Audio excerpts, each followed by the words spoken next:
লাইফটাকে জটিল বানাবেন না। অল্প কয়েকদিনের দুনিয়া এমনিই কেটে যাবে, এটা ওই দিকে যেন না ঠকি, ওইটা খেয়াল রাখবে। ওইখানে ঠকলে সব শেষ, আমও শেষ, সালাও শেষ। ওইখানে যেন ঠকে না যায়, এটা খেয়াল রাখতে হবে। তাহলে প্রথম ফ্যাক্টর হচ্ছে সুখী সমৃদ্ধ জীবনের। Will make our life simple. Simplicity is the কি টু হ্যাপিনেস। আপনি লাইফটাকে সিম্পল করবেন, আপনি হ্যাপি হবেন। রাসূল সাল্লাল্লাহু আলাইহি ওয়াসাল্লামের জীবনের দিকে যদি তাকান, দেখবেন তিনি তাই করেছেন। সুবহানাল্লাহ। সহিহ মুসলিমের একটা হাদিস শোনাই আপনাদেরকে।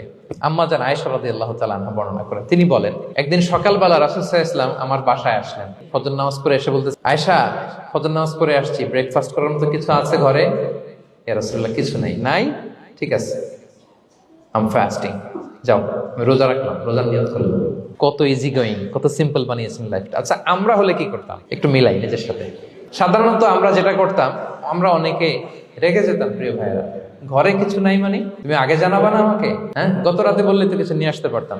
সাধারণত এইভাবেই তো রিয়েক্ট করি আমরা, আগে জানাবা না কেন, আগে বলো নাই, রেগে যেতাম। অথবা বলতাম, আচ্ছা ঠিক আছে, এখন যে একটা কিছু ব্যবস্থা করি, দেখি কিছু পাওয়া যায় কিনা। এরকম অনেক ওয়ে খুঁজতাম। কিন্তু রাসূল সাল্লাল্লাহু আলাইহি ওয়াসাল্লাম এই কোনো অপশন না নিয়ে বললেন, ওকে, there is no food for breakfast, I'm gonna fast fa inni sa'im। ঠিক আছে, খাবার যখন নাই, আমি রোজাই রেখে দিলাম। সুবহানাল্লাহ। এভাবে তিনি তার লাইফ লিড করেছেন।